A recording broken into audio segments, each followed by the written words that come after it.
ফ্ৰেণ্ডসকল অসম শিক্ষক নিযুক্তি প্ৰক্ৰিয়া 2024-25 বৰ্ষৰ এলপি লেভেলৰ কাট অফ মই আলোচনা কৰিবলৈ গৈ আছোঁ ভিডিঅ'টোৰ যোগেদি।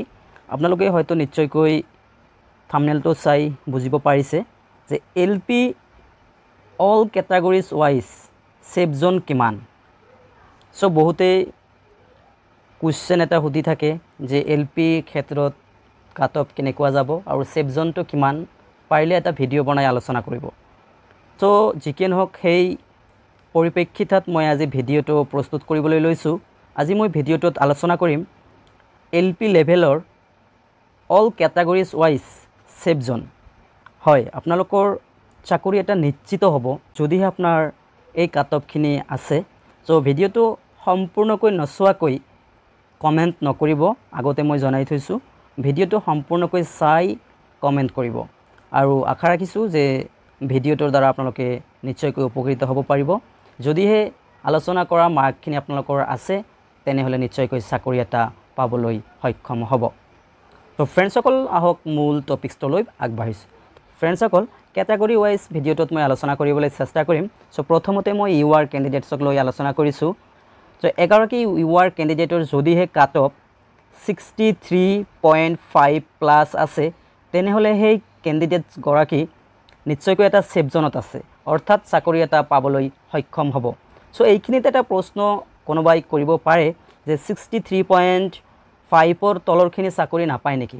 ফ্ৰেণ্ডসকল সেইটো নহয়, মই কৈ আছোঁ, আপোনালোকে শুনক। আপোনালোকে জানে যে ডিষ্ট্ৰিক্ট ৱাইজ কিছুমান ডিষ্ট্ৰিক্টত দেখা যায় কাট অফ কিছু বেছি যোৱা পৰিলক্ষিত হয় আৰু কিছু ডিষ্ট্ৰিক্টত কাট অফ কম যোৱা পৰিলক্ষিত হয়।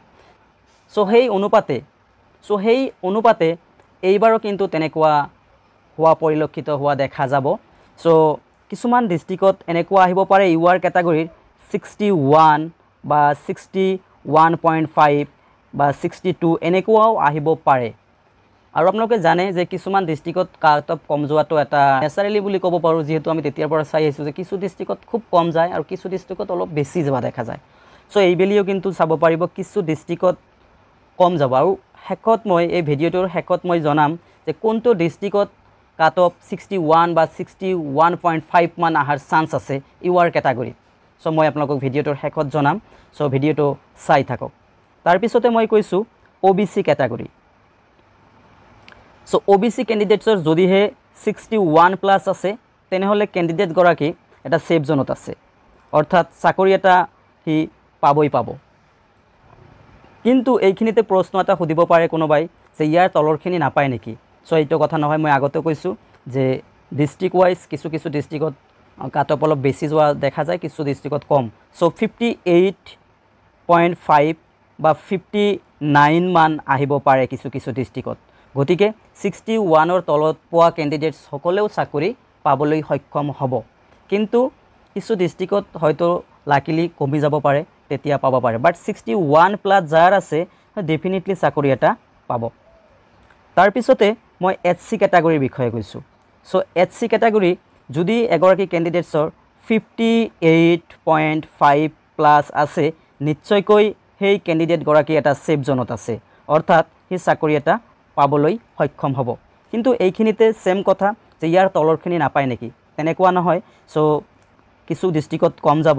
চ' 56 বা 57ও কিছু ডিষ্ট্ৰিক্টত আহিব পাৰে। আৰু শেষত মই সেই কথাটোকে জনাই দিম যে কোনটো ডিষ্ট্ৰিক্টত আপোনাৰ কাট অফটো কম যোৱাৰ এটা সম্ভাৱনা বেছি আছে। তাৰপিছতে STPৰ কথা মই আলোচনা কৰিছোঁ। STP।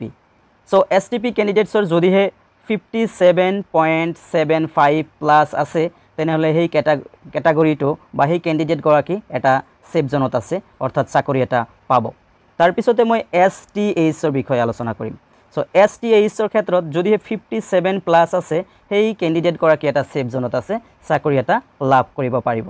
তাৰপিছতে TT অৰ্থাৎ T ট্ৰাইবৰ বিষয়ে কৈছোঁ মই। তো T ট্ৰাইবছত যদিহে 56.5 প্লাছ আছে চ' সেই কেণ্ডিডেটগৰাকী এটা চাকৰি লাভ কৰিবলৈ সক্ষম হ'ব। আনহাতে শেষত মই PWDৰ বিষয়ে আচলতে ক'ব নালাগে, আপোনালোকে জানে যে যদিহে জেনুইন আছে চ' জেনুইন গোটেইখিনিয়ে চাকৰি পাবলৈ সক্ষম হ'ব। চ' জানে নিশ্চয়কৈ যে PWDৰ যিমান পোষ্ট আছে তাৰ তুলনাত কেণ্ডিডেট খুব নগণ্য ক'ব লাগে। তাৰপিছতে মই শেষত এটা কথা ক'ব বিচাৰিছিলোঁ যে কোনটো ডিষ্ট্ৰিক্টত কাট অফ কম যোৱাৰ এটা সম্ভাৱনা আছে মই UR OBC HC গোটেইখিনিকে মই এটা সামৰি লৈ কৈ দিছোঁ যে যদিহে সাউথ সালমাৰা ডিষ্ট্ৰিক্টত কৰিছে UR হওক বা HC হওক বা OBC হওক তাত কিন্তু কাট অফ এটা মানে কম যোৱাৰ পূৰ্ণ সম্ভাৱনা আছে এনেকুৱা হয়তো UR ক্যাটাগৰী 61 বা 61.5 সো এনেকুৱা আহি যাব পাৰে আনহাতে OBC HC সো মই আগতে যেনেকৈ কৈ দিলোঁ সো তেনেকৈ সো যদিহে সাউথ সালমাৰাত কৰিছে সো আপোনালোকে চাব পাৰিব সাউথ সালমাৰাত যথেষ্ট কাট অফ কম যোৱা পৰিলক্ষিত হোৱা দেখা যাব তো ফ্ৰেণ্ডসকল এইখিনিতে এটা কথা মই ভিডিঅ'টোত যিখিনি আলোচনা কৰিলোঁ সো আপোনালোকৰ হয়তো নিজৰ মতামত এটা আছে সো আপোনালোকৰ যি নিজৰ মতামত কমেন্ট সেকশনত জনাবলৈ নাপাহৰিব তো আজিৰ ভিডিঅ'টোৰ মূল বিষয়বস্তু এইখিনি আছিল যদি ভাল পাইছে লাইক কৰিব আৰু পাৰিলে মোৰ চেনেলটো সাবস্ক্ৰাইব কৰিবলৈ নাপাহৰিব ভিডিঅ'টো গোটেইখিনি চোৱাৰ বাবে ধন্যবাদ